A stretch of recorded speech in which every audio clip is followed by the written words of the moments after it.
छत्रपती शिवाजी महाराज यांनी राज्याभिषेक वेळी अष्टप्रधान मंडळ नेमले होते।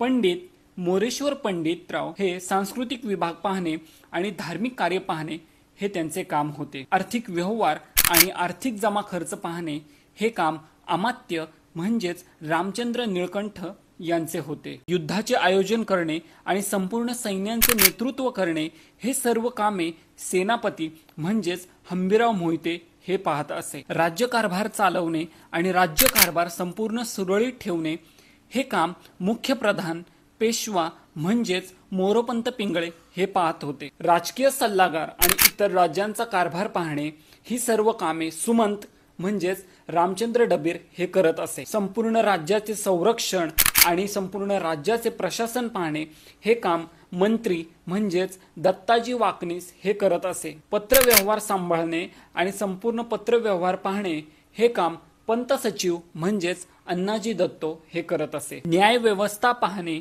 आणि न्यायदान करणे हे संपूर्ण काम न्यायाधीश म्हणजेच निरापंतरावजी हे करत असे।